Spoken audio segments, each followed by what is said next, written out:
I just learned what our maintenance man was really doing. I moved into the apartment building because it was cheap, quiet, and close to my job. At the time, that felt like winning the lottery. I was 27, newly single, and trying very hard to convince myself that stability mattered more than comfort. The apartment wasn't perfect, but it was supposed to be temporary. Just a year, maybe 2. The first thing I noticed was the smell. It wasn't anything dramatic, just a faint mix of metal, old water, and something stale that never quite went away. I told myself it was normal for an older building. Everyone says that. Older buildings have character.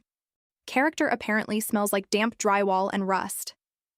The second thing I noticed was how often things broke. The heater failed within my first week, the bathroom sink drained so slowly it might as well have been decorative, and one outlet sparked if I plugged in anything stronger than a phone charger. None of it was urgent enough to make me panic, but it was constant. Like the apartment was quietly testing how much inconvenience I was willing to tolerate. That's how I met Hank. He was the building's maintenance man. Mid-40s, average height, and always wearing the same dark jacket no matter the season. His hair was thinning in a way that looked intentional, like he'd stopped caring halfway through the process. He smelled faintly of cigarettes and machine oil. The property manager gave me his number and told me to text him directly for repairs.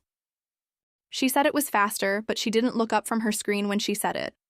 Hank showed up the same day I texted about the heater. He knocked once and let himself in before I reached the door. I remember freezing in my kitchen, heart jumping into my throat because I hadn't been expecting him that quickly. He smiled like nothing was wrong. From that moment on, things never quite felt settled. Hank talked too much without actually saying anything. Long stories about past jobs, buildings he'd worked on, and tenants who didn't understand how things worked. He complained about people who made things difficult and mentioned names and apartment numbers casually, like he kept mental notes on everyone. I tried to be polite. Politeness is muscle memory for women like me.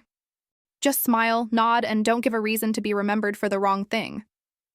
The heater worked again after that, but only for a few hours at a time. Hank came back, then again, then again. Sometimes I hadn't even reported an issue.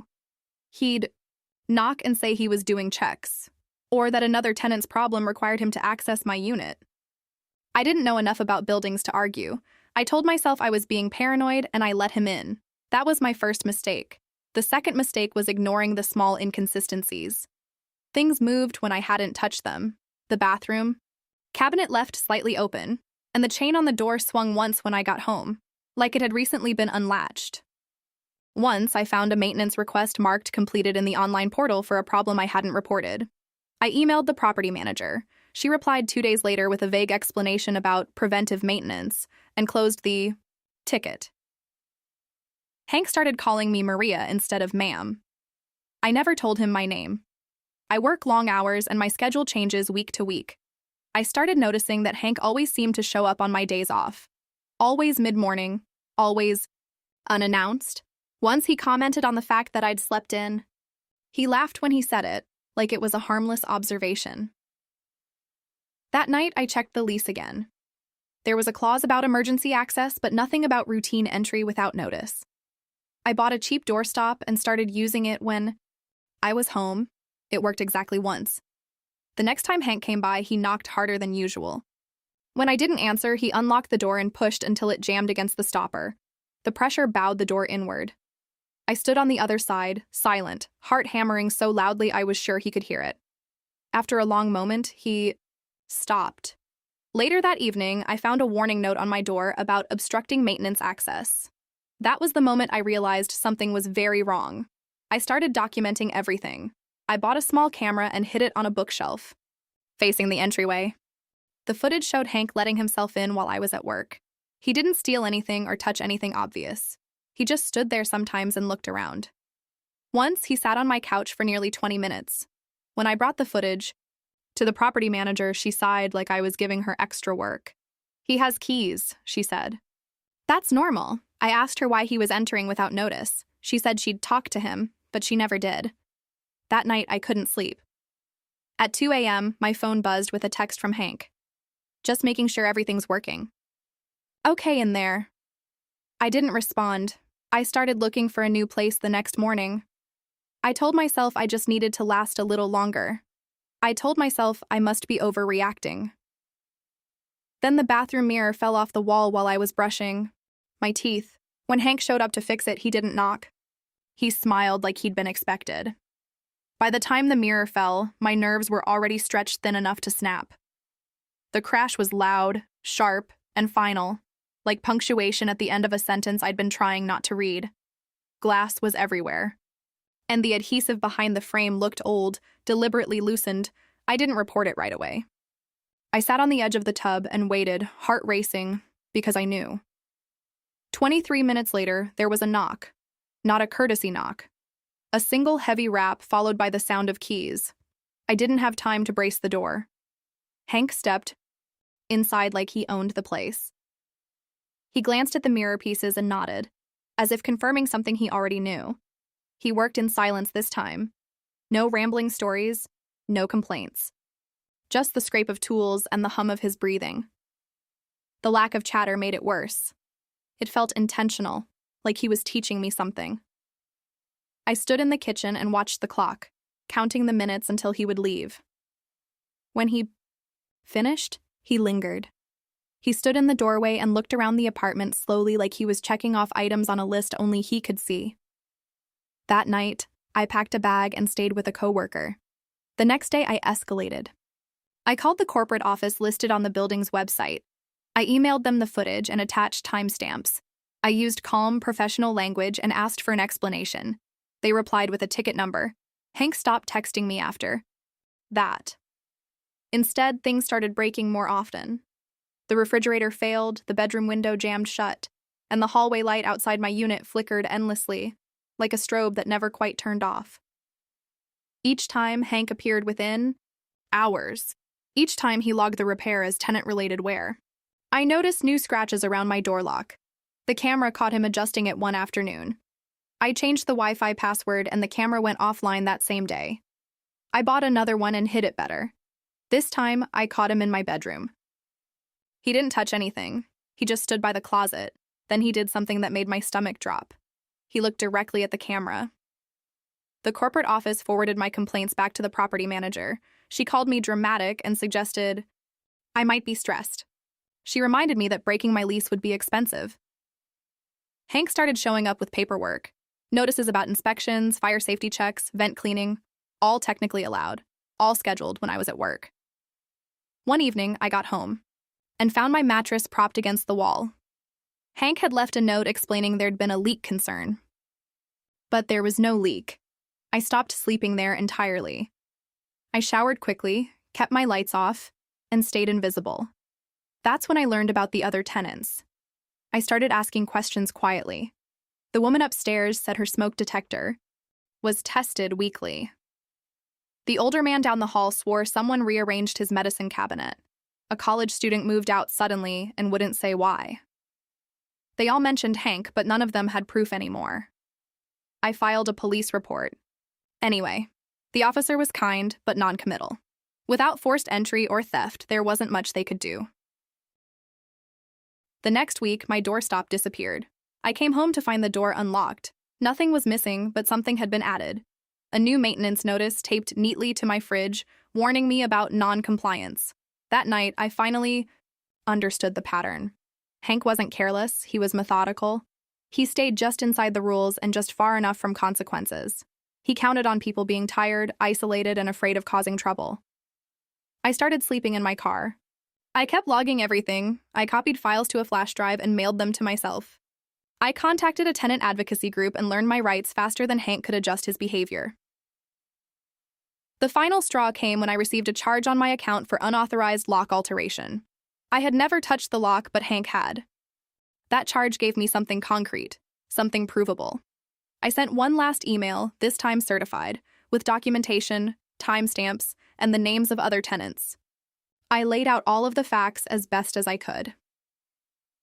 2 days later, Hank didn't show up for work. 3 days after that, corporate called me back. They sounded different this time. When they called, I was sitting in my car in the grocery store parking lot, eating a granola bar I didn't remember buying. I'd been living like that for weeks. Not homeless, technically, just displaced by my own apartment. The woman on the phone spoke carefully. Every sentence sounded rehearsed.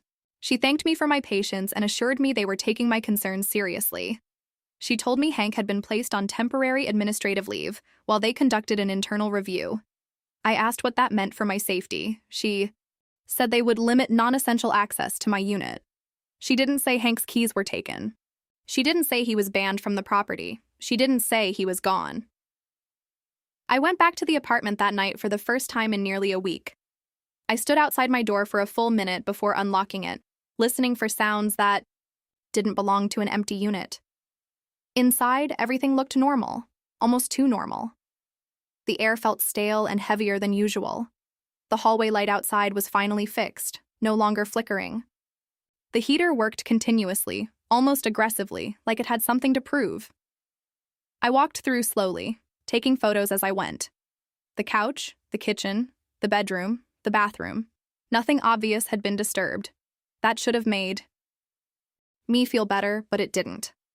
I slept on top of the covers, fully dressed, with my phone charging inches from my hand.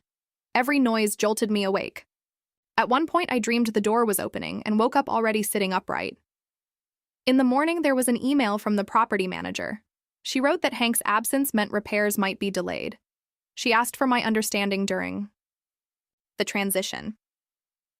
The advocacy group I'd contacted finally got back to me that afternoon. They confirmed what I'd already suspected. Everything Hank had done lived in a gray zone.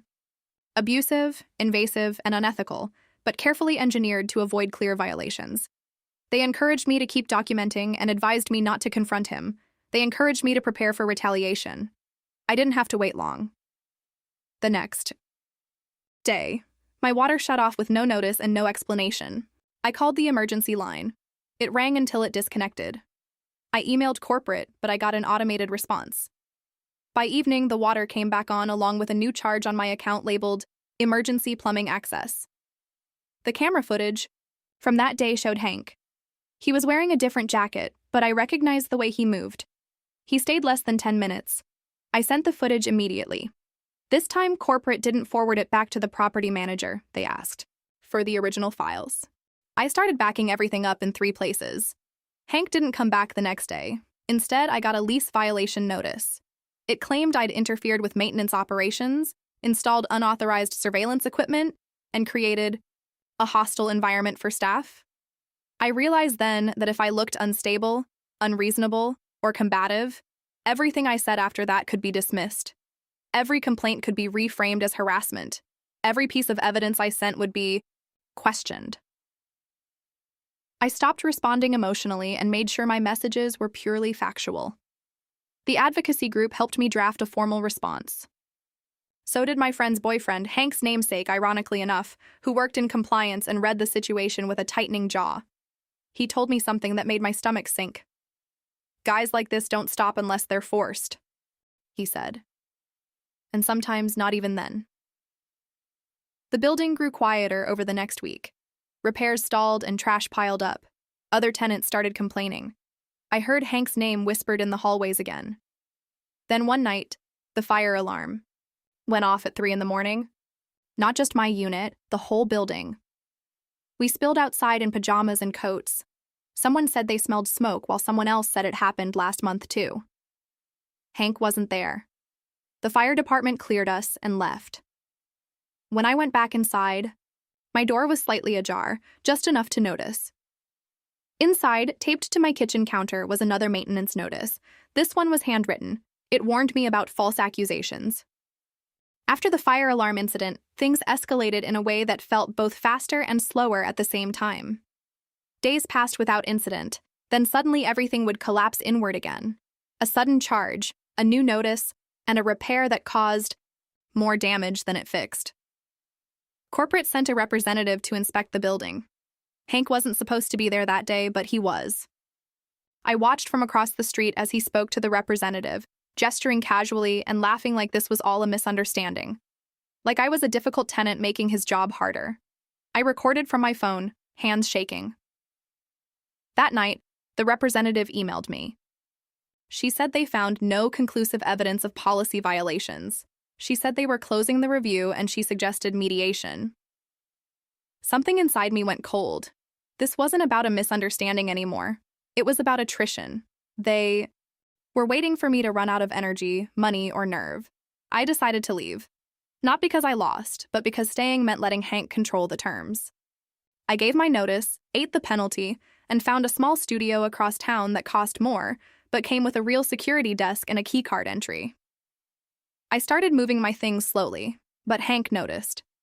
On my final week, the elevator broke. Then the stairwell. Lights. Then my door wouldn't lock. I slept somewhere else and came back during daylight hours only. On the last day, I walked through the apartment one final time. It felt hollow, like the walls had absorbed too much. I left the keys on the counter. I thought that was the end, but 2 weeks after I moved out, I received a bill for thousands of dollars in damages. It included unauthorized alterations, missing fixtures, and improper move-out conditions. I stared at it until the numbers blurred. That was when anger finally replaced fear. I sent everything to the corporate's legal department. Every file, video, email chain, and witness statement I'd collected quietly over months. I also sent them to a local journalist who covered housing issues, as well as the tenant board and the advocacy group. The journalist responded first, then the tenant board, then corporate. Suddenly, their tone changed. They asked for meetings and to not share further information while they conducted a comprehensive review. I didn't respond right away. A week later, the article went live. It didn't name me or Hank, but it described the pattern, the gray areas, the way access became control. Other tenants came forward from different buildings about the same man. Hank was terminated quietly, and the property manager was reassigned. My charges disappeared, and so did the building's silence. Months later, I still flinch when I hear keys outside my door. I still triple-check locks. I still document more than most people think is necessary. But I sleep in my own bed now. Hank doesn't know where I live. And for the first time since I moved into that apartment, I feel like the space around me is actually mine. The first confirmation that the changes were permanent came in the form of an official letter from the tenant board. An actual letter with thick paper and formal language. They acknowledged receipt of my documentation and informed me that a formal investigation had been opened, not just into the building I lived in, but into Hank himself. It meant this wasn't being treated as an isolated dispute. It wasn't being framed as a misunderstanding between a tenant and a property. It was being treated as a pattern. The letter included a case number. I kept it in a folder with everything else, even though part of me wanted to frame it. Proof that this hadn't all happened in my head. The journalist reached out again a few days later. Her tone had shifted. It was less cautious and more certain. She told me that after the article went live, her inbox had filled faster than she could respond. All messages from people from other buildings and other management companies. Some messages were short and vague. Others were long, carefully written accounts that mirrored my own experience almost word for word. They all recounted the same behaviors and the same justifications. The same sense of being watched without being able to prove it. One woman wrote that she'd stopped showering at home because she couldn't shake the feeling that someone knew her schedule too well. Another described keeping lights off at night to make it look like she wasn't home, even when she was. A man talked about being charged for damage he didn't cause after complaining about unauthorized entries. Every story carried the same weight. Reading them was exhausting and validating. I wasn't relieved to learn I wasn't alone. I was furious that so many people had been quietly cornered into the same fear. Corporate contacted me again after the second article gained traction. This time, it wasn't customer service, it was legal. They acknowledged process failures and oversight gaps. They emphasized that Hank had been acting outside established expectations. They wanted to discuss resolution. I didn't engage directly. I let the advocacy group handle communication. That distance protected me from the emotional whiplash of watching the company suddenly become attentive after months of dismissal. I received written confirmation that my tenancy record was clean. No violations, no lease infractions, and no outstanding balances. I read that email 3 times before it sank in. I drove past the building one afternoon out of curiosity. I didn't stop or go inside. I just watched from across the street for a moment. The place looked smaller than I remembered. I waited for retaliation longer than I want to admit after I got in touch with the corporate's legal team, as well as the tenant advocacy group. I kept expecting a letter, a charge, or a delayed consequence. I checked my credit report obsessively and stayed. alert to unfamiliar cars. I braced myself for the idea that people like Hank didn't just disappear quietly. But nothing came. Instead, life started to fill in the empty spaces again. Grocery shopping felt normal, laundry stopped feeling like a risk, and even boredom returned, which I welcomed more than anything else. The new apartment helped. It came with solid locks, including a deadbolt, as well as a fully staffed front desk rather than one person. Maintenance requests now required consent instead of assumption. Nobody had keys they didn't need. For the first time in months, I slept through the night. Weeks later, the tenant board sent a final update. Hank's maintenance license had been suspended pending further disciplinary review. They thanked me for my cooperation, and that was all. I stared at that email for a long time before filing it away. I still document things, not obsessively but intentionally. I keep records because they're grounding and because facts don't gaslight you when memories start to blur. I no longer apologize for being cautious. Sometimes I get messages from strangers who recognize parts of their own lives in what I shared. People who felt unreasonable until they saw how familiar the pattern was. I answer when I can. I tell them what helped. I tell them to trust themselves and that discomfort doesn't have to escalate into harm to be valid. I don't know what Hank is doing now. I don't search his name. That chapter doesn't deserve ongoing attention. What matters is that he doesn't have keys anymore. Not to my apartment, not to my routines, and most importantly, not to my sense of safety. The place I live now smells faintly of fresh paint and clean air. The heater works without interruption, the mirrors stay on the wall, and nothing moves unless I move it. For the first time in months, I finally feel like myself again.